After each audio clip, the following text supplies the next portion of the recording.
Всем привет! В этот раз я ремонтировал посудомоечную машинку Bosch, выпускающуюся под брендом Siemens. По заявлению клиента, основная была проблема в том, что машинка создает очень сильный шум в процессе работы. По наводящим вопросам стало понятно, что проблема в циркуляционном насосе. По приезду оказалось действительно, что машинка очень сильно шумит, и от нее исходит сильная вибрация. После чего я начал демонтировать циркуляционный насос. Как он был демонтирован, я показал клиенту, в чем же проблема. Оказалось, что у него очень сильно изношенные втулки. Помимо этого, под актуатором я увидел небольшой потек, который в дальнейшем мог привести к большой поломке. По согласованию с клиентом я решил разобрать машинку и снять актуатор.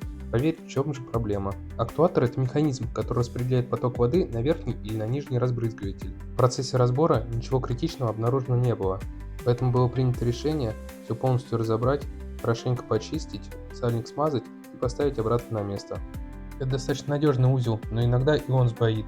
Вообще обычно с этим актуатором другая проблема и связана с ошибкой E15, когда идет протечка из желтого патрубка. В данном случае клиенту повезло, поэтому была только чистка.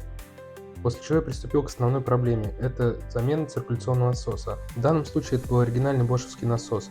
Он был новым. Иногда приходится ставить, правда, бэушные запчасти, но это только по согласованию с клиентом, когда совсем нет других вариантов. Поменять циркуляционный насос не составляет большого труда, поэтому он был быстро заменен, после чего машинка собрана и поставлена на проверку, считая это очень важной частью ремонта. Посудомойка успешно прошла часовую проверку, после чего была обратно монтирована в кухню. На этом работа была выполнена. Желаю всем удачи и пока!